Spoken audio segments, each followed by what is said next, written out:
Today we have an inspiring guest, Kezia Hinds, an accomplished author, mother, and former TV news anchor, reporter, and also actor, born in Guyana and later migrating to Canada.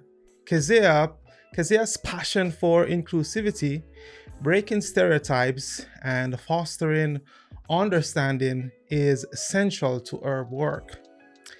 As a mother of minority children born in Canada, she has lived firsthand the challenges and triumph of promoting inclusivity and diversity.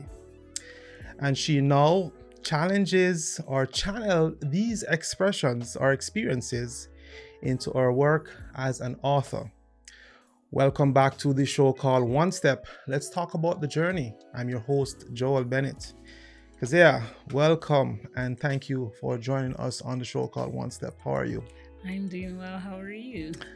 Not too bad. I have to be thankful. It's almost the end of 2024 Almost the end. and I feel like I've made it.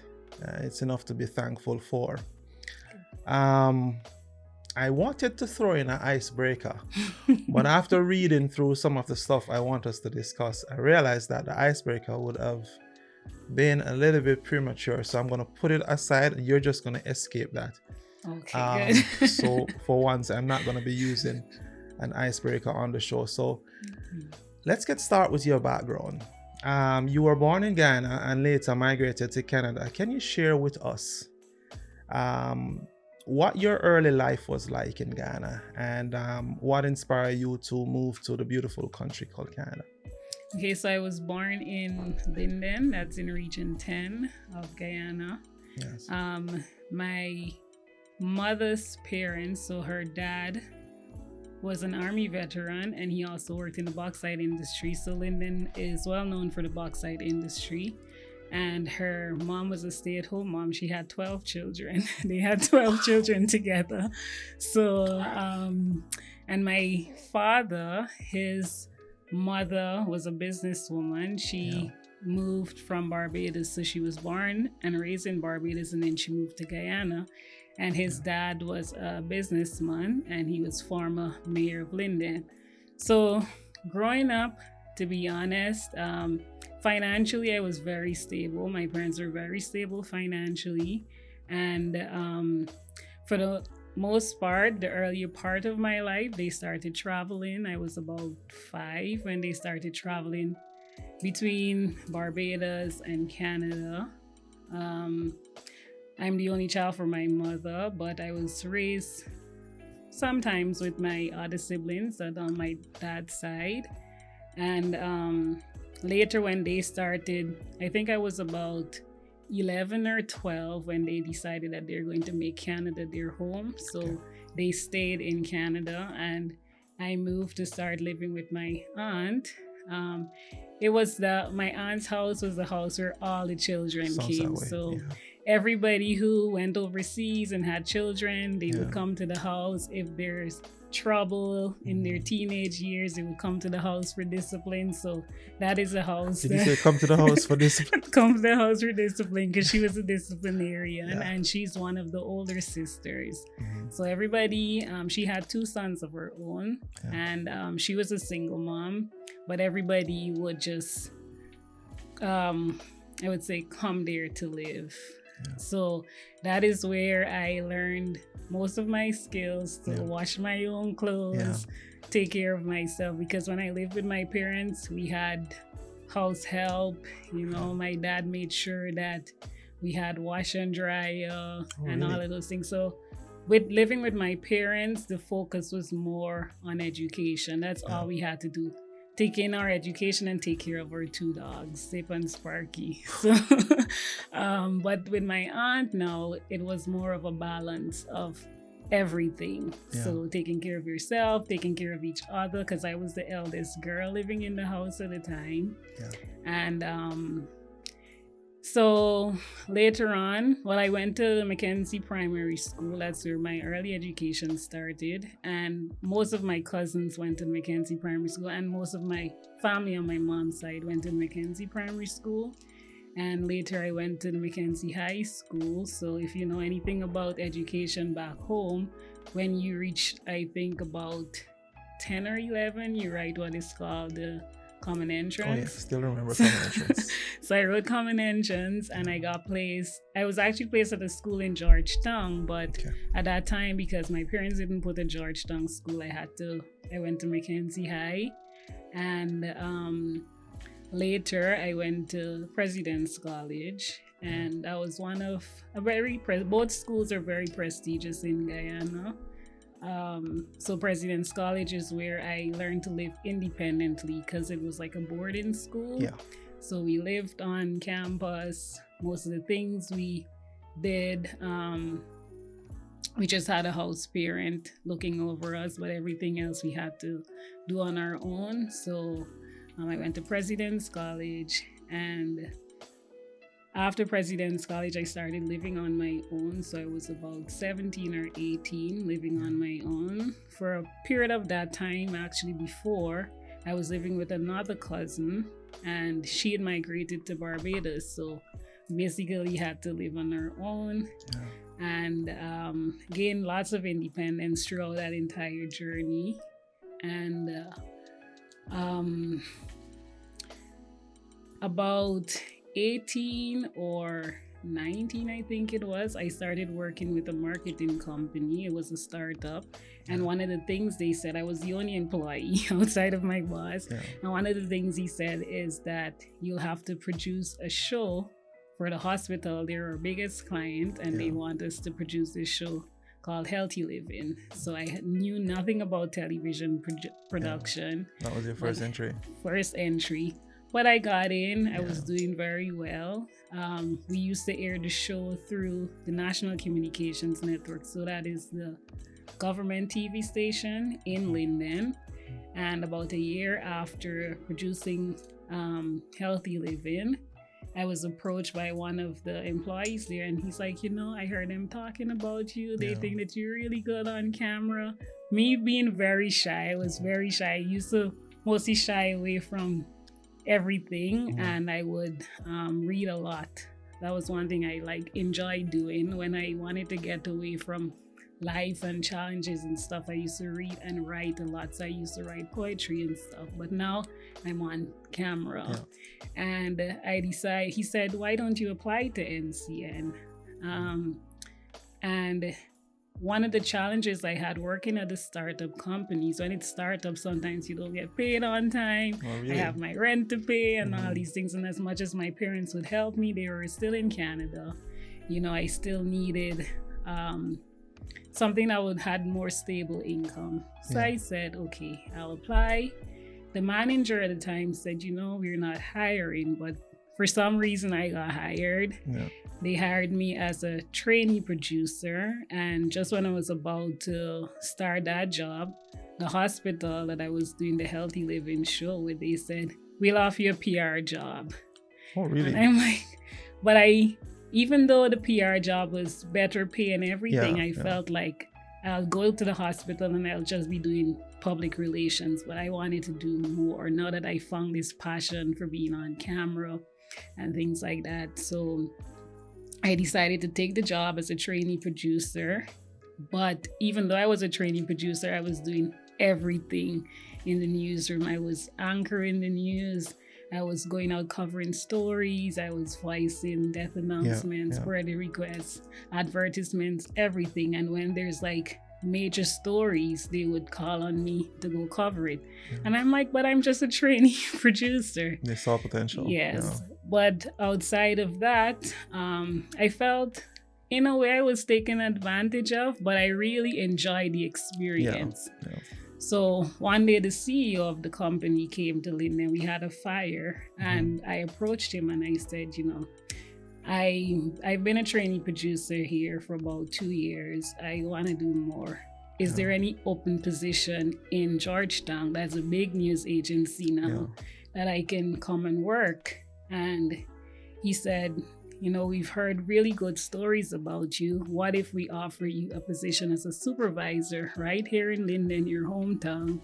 And what you would think. So I said, I really don't want to just stay in Linden. I want to grow. And he said, okay, I'll talk to HR and see if there's a position we can offer you. About a few days after, I got a call from HR. They said, okay, you can come, but you have a month to come. So I'm living in Linden. Most of my experiences outside of President's College was in Linden. I really didn't have no place to stay, but I had a month to get up and go. But I got up, I went. My uncle's baby mother at the time, she took me in, and we were living in a squatting area in East Rheinfeld. So when it's flooded, it was really bad. We had to use long boots to get outside and those kinds of things. So that was a very humbling experience for me. But about a month in as a news reporter, they said, okay, we'll promote you to senior news reporter. And this time, like I said, I was about 22. Always had the thought of moving to Canada because this is where my parents had. They had a few hiccups because my parents got divorced, so my mother had to remarry, and then we had to go through the whole sponsorship period again with a new sponsor and those kinds of things. But I took the experience working at NCN. Few months after, I started anchoring the 6 o'clock news because I used to do the news break outside of regular reporting as a senior reporter. And at that time too, I used to cover the Prime Minister beat, and I used to do backups for whatever the president had going on with him. And who was the president back then? Barachak Dio. Okay. So the Prime Minister actually had my last name, so he was Samuel Hinds, and he used to joke a lot and say, "Oh, we're family." He said everybody from Linden with the name Hinds, we're all related. But I found out later that Hinds was from Barbados, because that is where my dad, got the name and stuff from his mom. But the experience about getting to Canada and those kinds of things, I was about 24 or 25 when nothing was happening. I wasn't hearing from the Canadian embassy. My parents put in this application since I was about 19. Prior to that. What year was that? This was about 2008. Oh, 8, okay. Yes. And NCN was getting really stressful. Because I used to have issues with my editor since NCN was known for like propaganda. It's government funded, and we had to fix our news stories to positivity for the government. So a lot of people didn't really like NCN reporters, but I used to try to make my stories more balanced. So I used to get into a lot of trouble. Sometimes I bring back stories and the editor's like, "Oh, we have to fix this." And I'm like, "Well, I'm not reading that because that is not what I wrote." Right? So, and in 2008 too, we had a series of massacres, and although I was covering the Prime Minister beat. Series of massacres in Guyana. In Guyana, yes. So they had the Lusignan massacre, they had the Bartica massacre, and it was said that it was the same person that was doing all of this, and he was on a roll. So he was wanted early in the year. His child's mother was on the way to give birth, and she disappeared. So they said he retaliated and he went into these different villages killing women, children, police officers. A whole lot of people got killed. I think about 30 something. So we didn't know where he would hit next.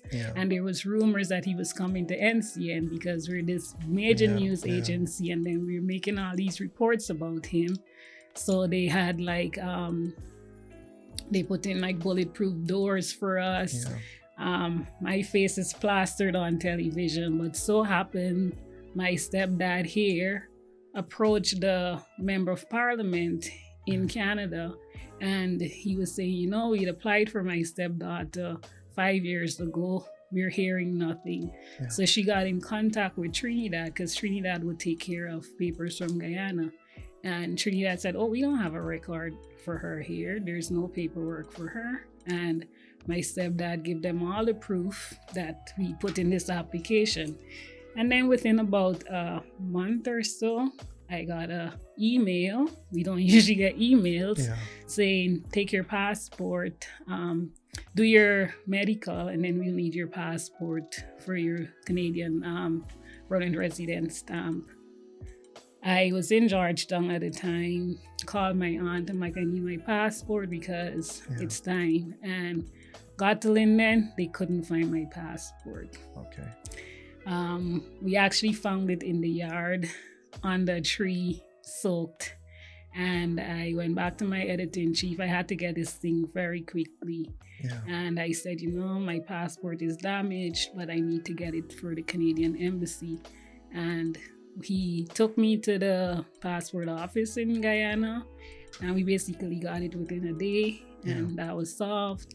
And then I came to Canada. Thanks be to God. Thanks be to God. I want to go back to your aunt, because you mentioned that your aunt's home was that central spot for most of the development for the family itself, and that she's a disciplinarian. Can I ask what her strategies were in terms of establishing rules of law and discipline for the kids? This is in relation to where we're going in terms of your book and so forth. And I know that she's probably one of the person that had an positive influence on you. What were some of her disciplinary strategies? The rod of correction.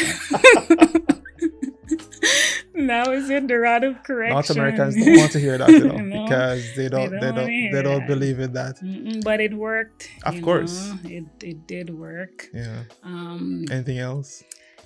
No, just a lot of shouting too. Yeah. But the thing is, though, with my aunt, she never had to discipline me because I was already structured coming from my home with my mom. I did my schoolwork. Yeah.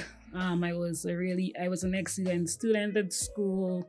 I used to listen. If she said to do something, I would do it. So I never had that issue. I never had the issue of being rude to her and those kinds of things. But if you ever slipped up, the rod of correction was waiting on me.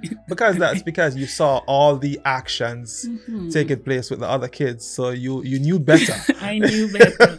And coming from where because my parents traveled early on too. My parents weren't the parents that used to shout at us. We never got the rod of correction against us. So I didn't come from that background. I think in throughout my life, my mom probably put her hands on me twice. Right? And that was it. And my aunt never put her hands on me because she never had the reason to. Yeah. Okay, thanks for sharing that. Now, you've obviously worn many hats: journalist, actor, and now author. What inspired you to shift from the fast-paced world of broadcasting to writing, particularly children's books? By the way, audience, we're getting there. Yes. Yeah, go ahead. So the first thing is, I knew when I moved to Canada, I would have to start over. Yeah. It was one of the conversations that my mom had with me, another conversation that my pastor's now late wife had with me. And they all said, Kezia, it's not a bed of roses. You know, it's a good opportunity, but you will have to start over. Yeah. I came here really not knowing what to do. I know for sure I didn't want to go back into broadcasting for a few reasons. One being that I had a deep Guyanese accent. Yeah. And if you turn the news on at that time, you weren't hearing different accents. Yeah. The second thing is the person who I recommended take over from me. She was on an assignment and got into an accident, and she lost her life. Oh, and sorry to hear that took a toll on me because she had a young child, and this child was left without a mother, and I felt responsible. Yeah. Right. Yeah. I came in October of 2008. And I knew that I wanted to go back to school. So I gave myself that time to figure out what I want to do. Yeah. Going back to school, I thought of doing social work. And because I was looking at the economy in Canada and where I can actually start making some money. Yeah. My first job here, coming from a background where I did acting on television as a broadcaster, news anchor, and all these things, I was labeling socks in a warehouse, right? I was putting on barcodes on socks. Then I got lots of warehouse jobs because I started working with agencies. Yeah. Turns out I wasn't too good at labeling socks. or even working in the warehouse, right? But I used to get a lot of help from the other staff. They said this girl is too soft for this job, but they used to help me a lot, and it used to help with my mom. I used to help pay bills and stuff, and I was saving a lot to go back to school.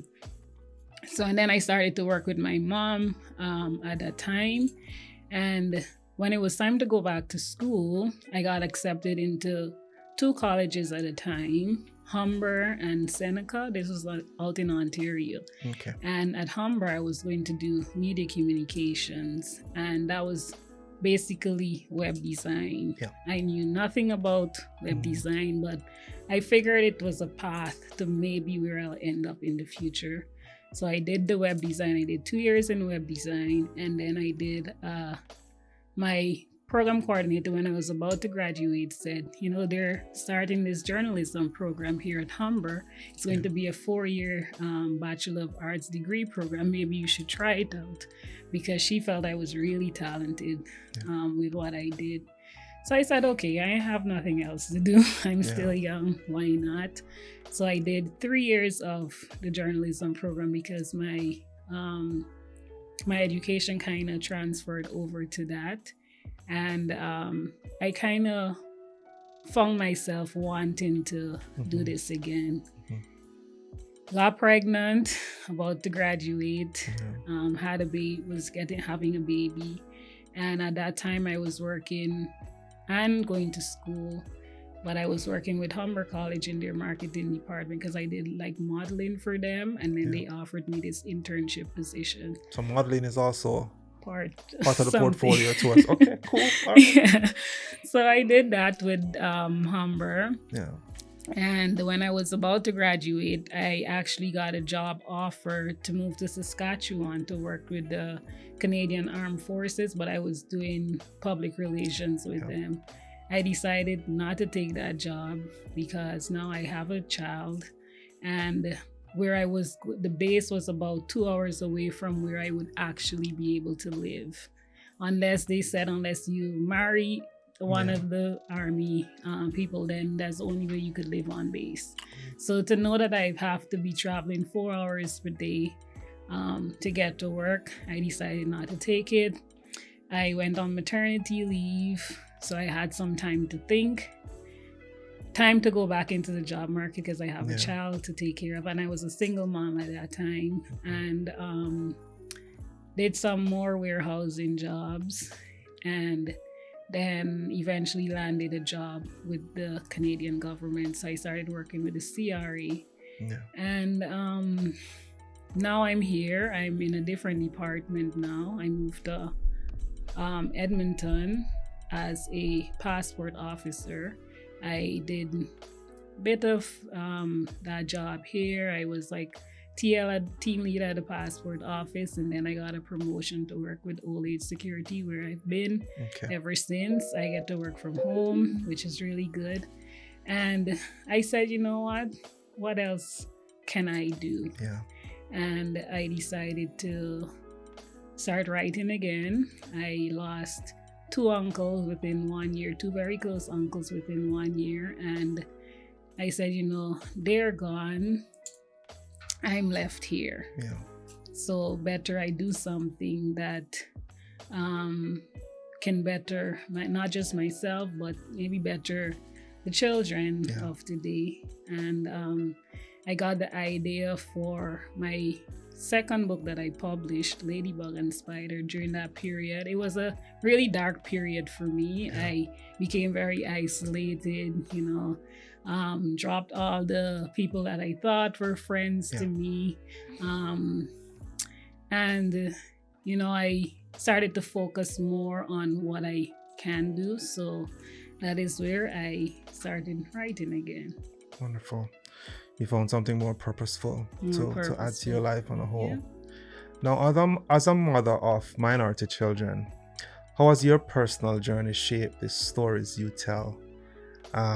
Was there a defining moment when you realized how important it was to promote inclusivity and diversity through your books?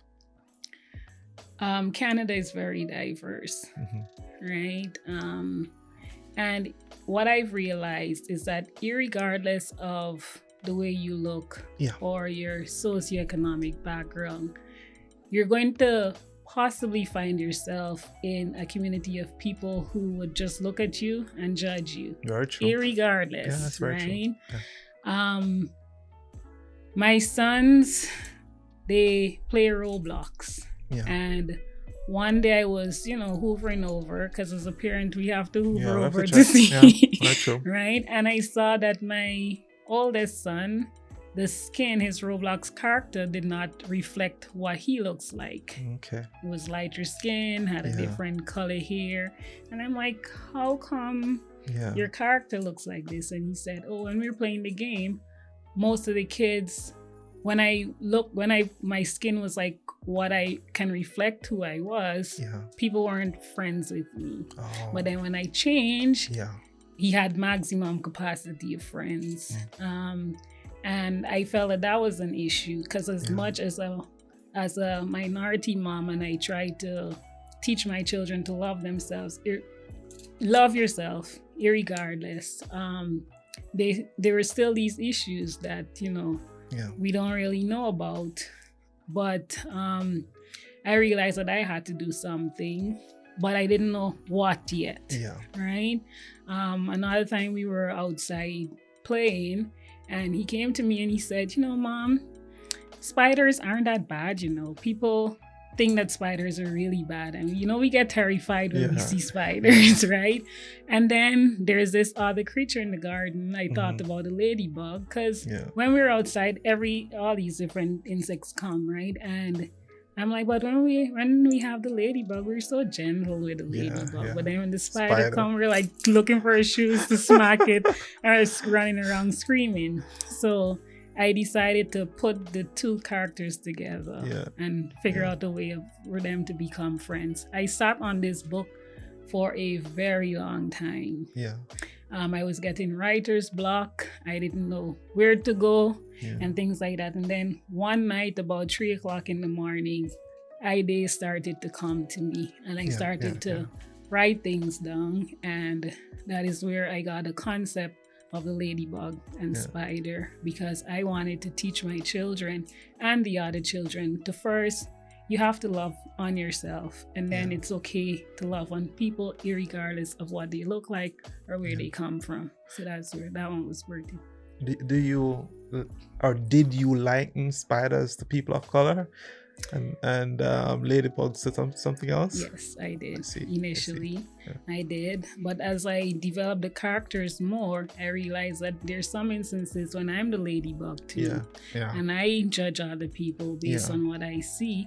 And then there's other cases people look at me and think of, she's Black, so she's rough, I've had one experience too, where when I was working at a passport office, one of the people I served said, "Oh, you're so calm," and I'm thinking, I didn't want to really just go straight to because I'm Black, you think I'm calm, I shouldn't be calm, but that was really the reference it was coming from. And they were saying, "Oh, you're so calm and you're so nice," and things like, and I get that a lot.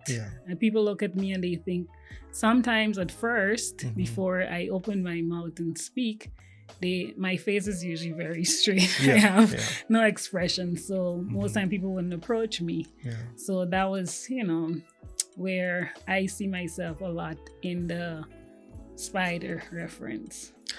Honestly, that's a beautiful representation of just how society is when it comes to relationships between people of color and the white population. That is, we're judged. It is what it is. It is what we're judged. Black men are somewhat feared, or they're intimidating, and then the Black woman is supposed to be strong. Because anyway, we're not going to go too much down that road because this book is about kids and not so much about ourselves as adults. There are other books for that.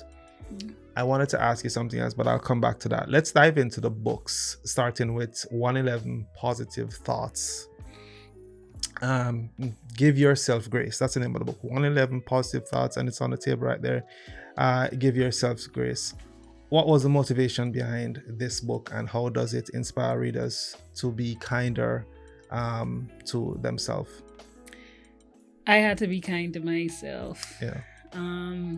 I moved from Ontario to Edmonton for, I would say, a more secure financial life. I retired my mom when she was 60. So now I'm taking care of my mom and my 2 kids. I'm a divorcee. And I've gone down that path where I wasn't speaking kindly to myself. And I would say I was the most negative person when it came to I would encourage other people, but when it came to myself, my thoughts were scattered. And then I got into Louise Hay and her affirmations. Yeah. And I used to listen to Louise Hay's first thing in the morning, last thing I do in the night. On my way to work, I would put on her affirmations and stuff. And I used to write things down as they appeal to me. Yeah. I would write them down. And 111 Positive Thoughts, Give Yourself Grace. I said, you know what? I started the Ladybug and Spider. Yeah. And that was my bigger project. And I said, you know what? Let me just put these affirmations into a book. Yeah. That I can use and that others can use too. So that's where that one was birthed. And one thing I've learned is that you might have 5 negative thoughts, but if you just put 1 positive thought, it can help eliminate those negative thoughts. So this book I see it as a very intuitive book. Yeah. One that you don't have to read from start to finish, but in the mornings or whenever you're feeling that your mind is so full of negative thoughts, because I believe we all have them, to just pick up this book, let it guide you where you're supposed to go. Some of the affirmations too, they sound alike, right? And just want to highlight this one at the front here. No problem. So that was my thought behind this book, and I wanted to see, because I found out too that Amazon was doing the self-publishing for authors and those kinds of things. I wanted to see what the experience would be like when I launched Ladybug and Spider. So I put it all into 111 Positive Thoughts. The first one was trash. Right, the first copy, I was so embarrassed about it.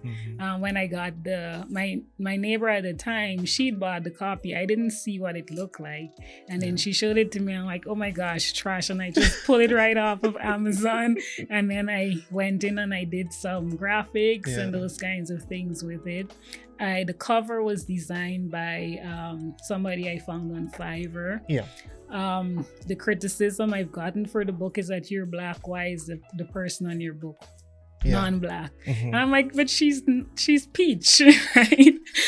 she's not black or white. She's not, right. She's not even a person. Yeah. But the image I wanted is like an image of positiveness coming out of the mind, right? So if you look on the book, you see the cover, there's like these flowers and those kinds of things. So yeah. I wanna go through at least 5 of these positive thoughts. 1, I'm capable of achieving my dreams.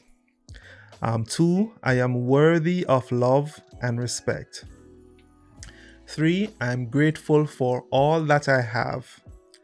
And 4, I trust the journey of my life. I love that one. Love that one. 5, I'm confident in my abilities. Another awesome one. May I ask which of the many are your favorite? Not one that you read, but the one that talks about basically it's okay to make mistakes in life. That's how we learn, by making these mistakes. 111 also is if you're into angel numbers and those Yeah. kinds of things, it's a number of transformation. It's seen as a number of transformations. So my thing is, if we transform our minds, we can transform our outlook on life. I like that. And making mistakes is part of the journey of life. Very true. Right? So I have lots of favorites. I don't have them memorized. It's mostly just written down. Yeah. But being capable of love and respect too, a lot of times based on what we've been through in our lives, we feel that, you know what, nobody will love me because I have I'm carrying these scars, or I might have these baggages, but they're all part of the process. Yeah. So what was I gonna say just now? I had something there lingering in my thoughts. Okay, yeah. Why are we not kind to ourselves? You said that we need to be kinder to ourselves. Why do you think? I should say, why do you think we're not kind to ourselves? When you don't, this is just my thought. Yeah, of course. When you don't take time to get to know yourself, you might feel unworthy of many things. And like I said, there was periods in my life that I didn't take time to know who Kezia really is. I was just focused on every other person and every other thing, and not really focusing on myself. So I feel like during that process, I've had to really learn to, when I started focusing on myself, to speak kinder to myself. The way I wanted somebody to speak to me, I had to start speaking to myself. I went to therapy too, because my background, you know, my parents not being there for a good portion of my life and having to move to Canada and get to relearn who my parents really was. I suffered with my own feelings of abandonment. And you know, my son's dad, he once said to me that when we were growing up, everybody saw me as this little golden child. So he was shocked to know that I had these kinds of issues and emotions within me. But I might appear as a golden child, but everybody has issues. Everybody has something. Absolutely. So during my process of really understanding who I am and kind of helping to deal with these issues, I sought professional help and I got into therapy. And every time my session ends with my therapist, she's a very sweet lady. Her name is Viola. One of the things she always said to me is, be kind to yourself. Right? And that is where I develop that thought that, you know what, I really need to be kind to myself, irregardless of what I've been through. Those are just portions of my journey. It doesn't define who I am. It made me who I am, but it doesn't define who I am. So speaking kinder to myself is where it must start. I just want to add a little bit to that being selfish, sometimes we need to be. 100%. Because if you can't develop yourself, care for yourself, make yourself better for yourself, you're not going to be available or for anyone or anything. So sometimes being a little bit selfish, just a little bit selfish, sometimes it's actually good therapy. So thank you for sharing that, Kezia. And even when you're traveling and they're going through the safety precautions, one of the things they say, you have to put on your mask first before you help anybody, because you can't help nobody else if you're done. You pass out, you're dead. Can't help anyone else. And I mean, to emphasize, even if you have kids with you, if something happened and the plane is going down and those masks get deployed, put on your oxygen mask first before you make an attempt to help even your own child, because you will die in the process of doing that. And you can't help nobody. You can't even help them. So it's the perfect example. So, and your let's get into the Ladybug and Spider. It promotes friendship and acceptance despite differences. What message were you hoping to convey to your readers with this story? Basically, going back to what I said earlier, not to judge people by the way they look.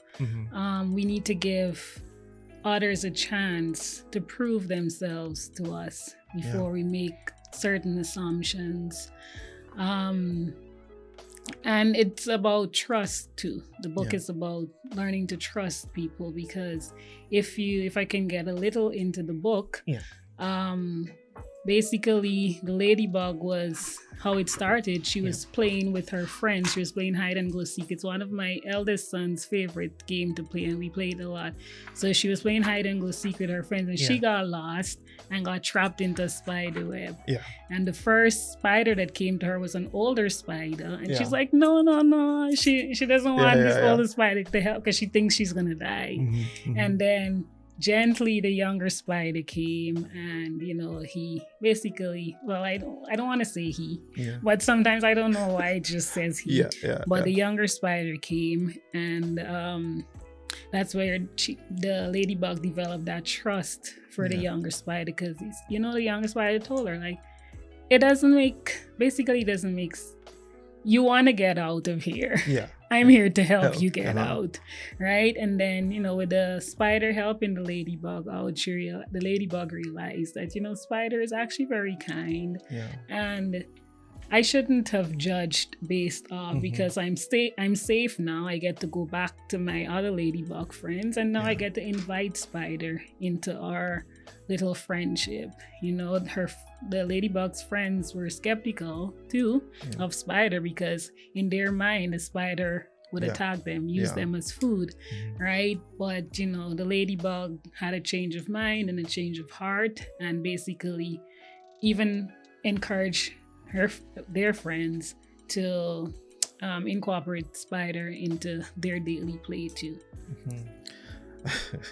It's just the typical nature of life. Sometimes what we think is good for us in terms of who we should expect is oftentimes not, and it's what we least expect. What might bring us success, might change our life, bring some blessings, or open some door for us. Because society teaches us that this is bad or this is good, and so we walk around with that perception. We close our minds. We're not open to anything else, because society teaches us this is good, this is bad. When good and bad comes in different shapes, sizes, color, and creed. So just be open-minded, my listeners, that welcome someone, accept people for their differences, and give them time to see who they really are. Would you even want to be the same? Exactly. Right? It's boring being the same. It's good to be different. Again, it's a mindset that we all walk around with, but it's the reason why you are now created. You have created this book, somewhat change the narrative, and hopefully change the minds of our children, because they themselves are being negatively influenced by the media, by peers, and sad to say, by even adults. So thank you for sharing that. Do you have any memorable moments from readers who were impacted by your books?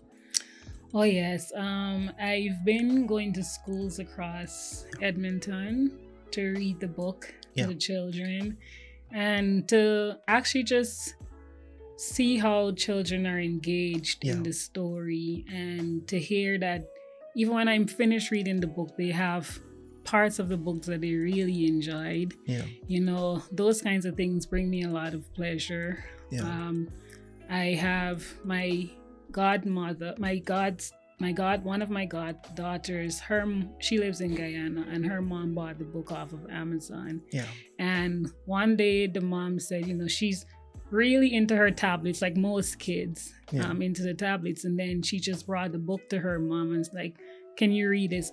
Outside of her playing with her tablet, those kinds of things, it really makes me feel that what I did was the right thing to do, right? Because now to have a child even say, I don't want to play with my tablet, I just want to read Which is very rare, right? Extremely rare, and they're getting the stories as young as they are, they're getting the story and the theme behind the story. Yeah, that's wonderful. Absolutely amazing. Children's literature is such a powerful tool for shaping young minds. In your experience, how does promoting diversity and inclusivity in children's stories help break down stereotype and build empathy? One of the things that I've also learned along my journey, I remember when I was back home, my mom had sent me a card for I think my 16th birthday. Yeah. And it had a long list of things about children learning what they live. Yeah. And the one thing that stood out for me throughout that whole card is children really learn what they live. Yeah. And if we can teach children kindness and teach children to love on themselves and love on each other, then we're creating a better tomorrow, because they're the ones who have to carry the baton on, right? And bringing inclusivity to them at a very early age, I think it's very, very important for them. Yeah. So, do you envision, or do you think it's possible for there to ever be a world where there's no black, white, brown, pink, we're all accepted as just human beings? Do you think that world, that future exists? I mean, obviously it's not going to be in our time. yeah. But can you imagine, and this is like a shot in the dark kind of a thing, but do you think that future exists? I do think the hopeful part of me do think it, because I feel like our generation is a little more aware as compared to our parents' generation and the generations before them. Our generation, we're finding, we're going to therapy and not afraid or ashamed to go to therapy, and we're focused on our mental health and our as just as important as our physical health and those kinds of things. And as we keep growing in our own, and we teach our children, maybe their generation might be that generation. I seen that in schools now and a lot of people are having their own, from our generation and generation before, they're having their own thoughts about schools being more inclusive, about children that might not identify as male or female and have different identification, and they're incorporating these different genders into the schools. And some people have a problem with that. I personally don't, as long as nothing affects me personally, then it really, for me, doesn't. It's just teaching our children that you're going to encounter people along your generation that are different from you. So learn to accept those kinds of people. So I feel like with more conversations around self-acceptance and accepting others, there might be a few generations down the line where we'll get to that point. Yeah, you're right about the few generations down the line. I really do hope that future exists. When there's no more race divide, no more race wars, you not being treated less because you look like this. Or it has improved from where it used to be, but it's not there. I agree. Yes. I agree that there has been some change. I wished it was more significant. We have to keep hopeful. Thank you for that. What advice would you give to other parents, especially those of minority children, who are looking to instill these values in their kids? First thing is going back to children, learn what they live. I can tell my kids all day, do not put your hands on the stove. They'll put their hands on the stove until they get burned. Right? So if we mirror what we would hope our children, the things that we want to instill in our children, then those are the practices that they would more take to. So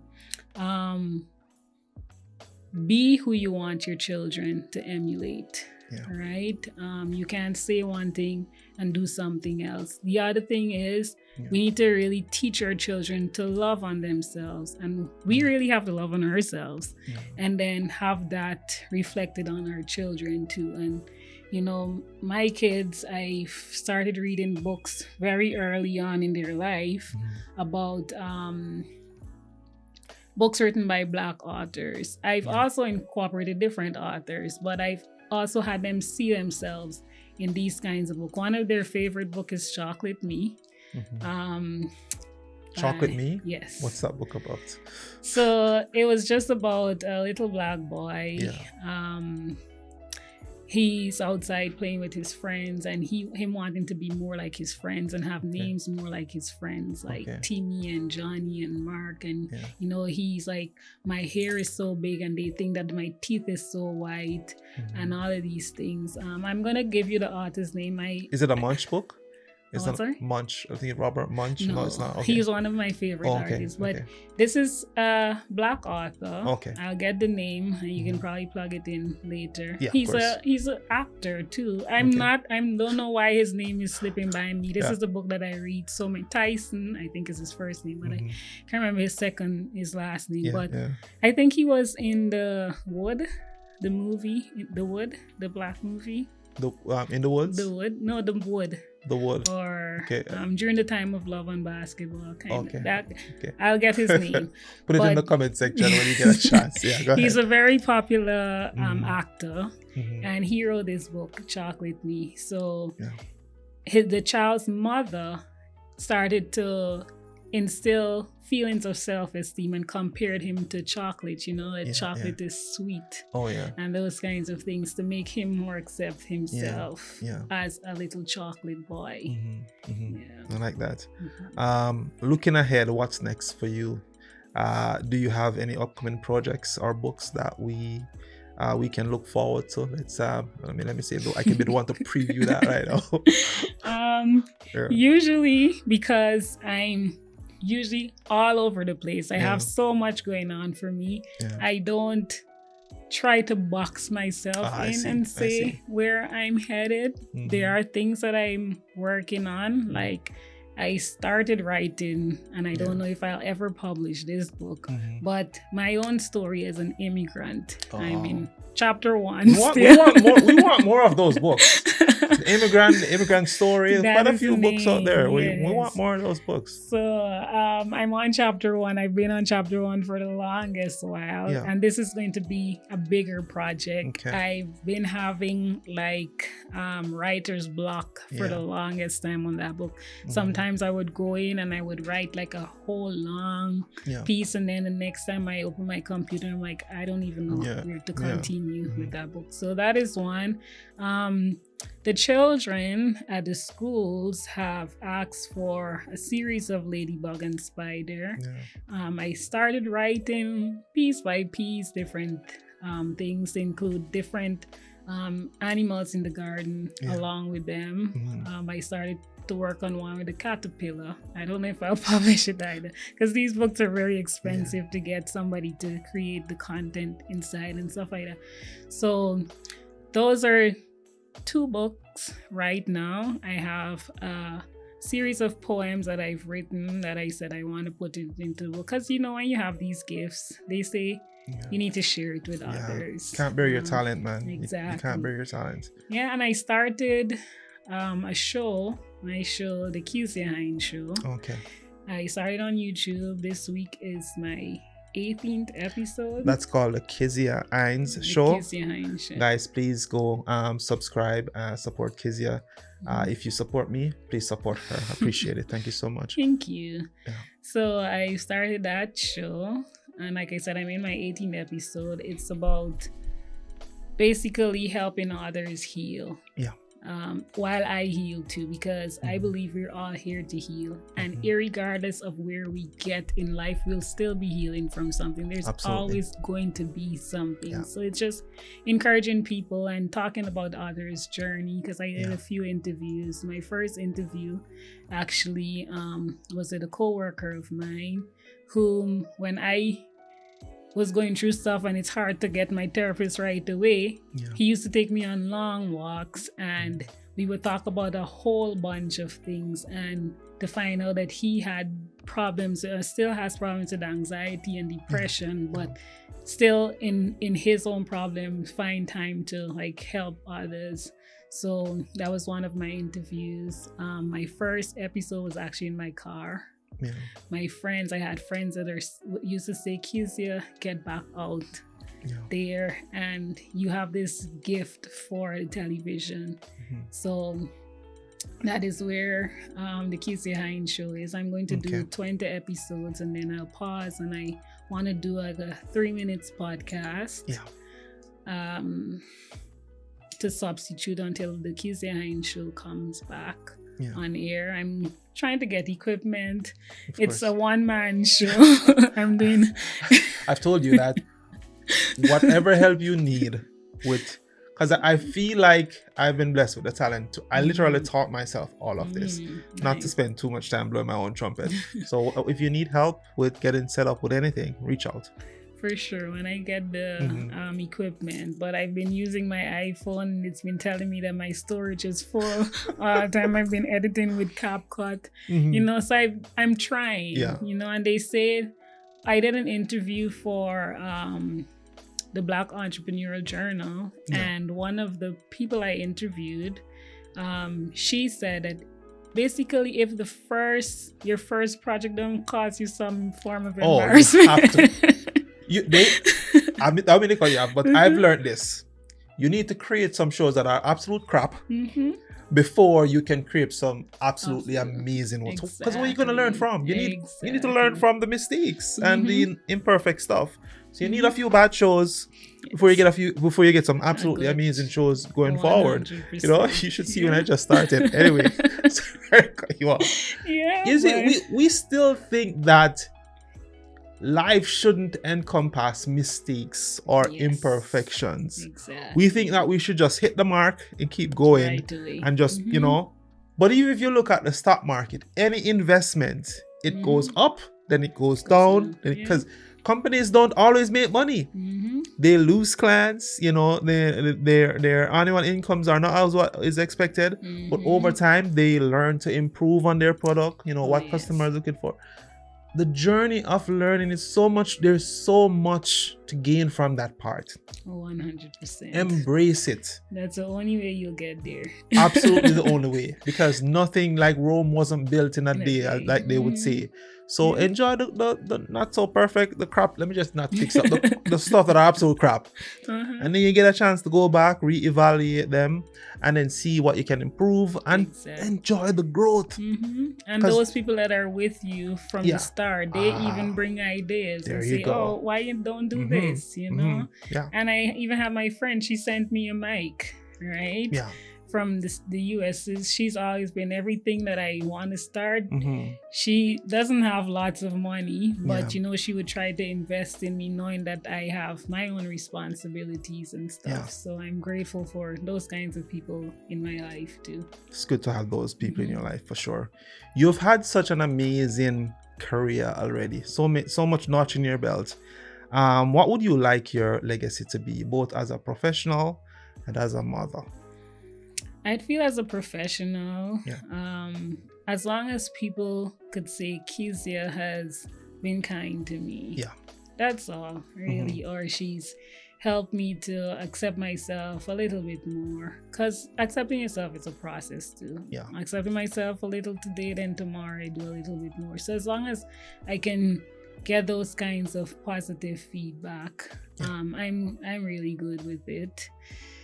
For my children, I want them to remember me as somebody who went towards the things that I wanted. Absolutely. And not shy away because what I think that society might say about me or those kinds of things. And I want them to accept themselves a little bit more day by day too. So that is really it, as much as it would be nice to have the financial gains that comes with certain things, I believe that my job here on earth is to help people to heal from within. Yes, so amazing. Kezia, thank you so much for sharing your story with us today on the show called One Step. Let's talk about the journey. Your journey from Guyana to Canada, your career in broadcasting, and now your work as an author is nothing short of inspiring. Any final thoughts before we go? Just, I would say, just learn to love on yourself. You should be your number one fan. Yes. Right? And the more we learn to love ourselves, the more we would accept things that aren't we'll less accept things that really aren't for us, or friendships or relationships that really aren't for us. So focus a lot more on you before you even try to focus on others. And another thing too is when you learn to love on yourself, you figure your purpose out very fast, right? And because you're taking time you're spending time with you,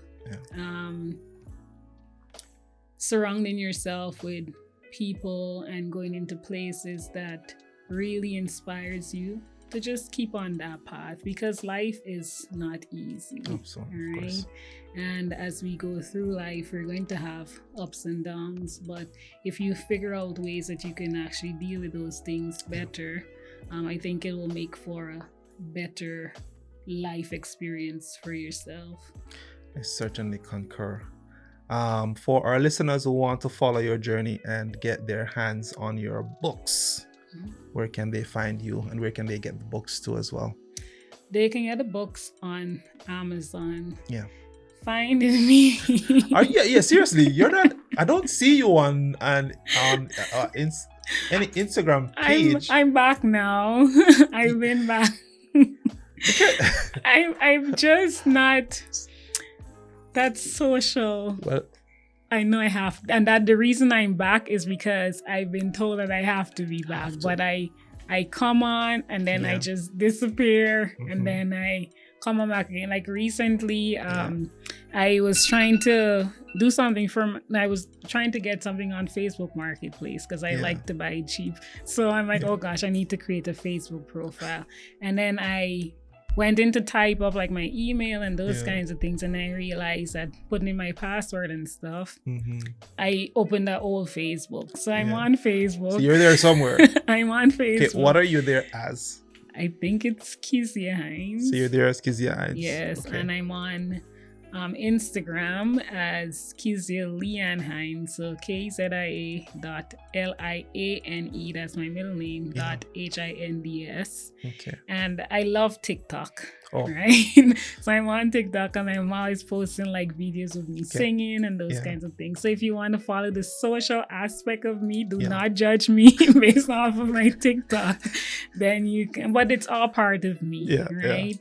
Then you can follow me on TikTok as Jiggy Mommy. Jiggy Mommy. Oh, I think I saw that one. Okay. I saw that one. Okay. Yeah, Jiggy Mommy. Jiggy Mommy. Okay. Okay. Cool. We'll make sure we add these things so people can know where to find you. So guys, be sure to check out Kezia's amazing work.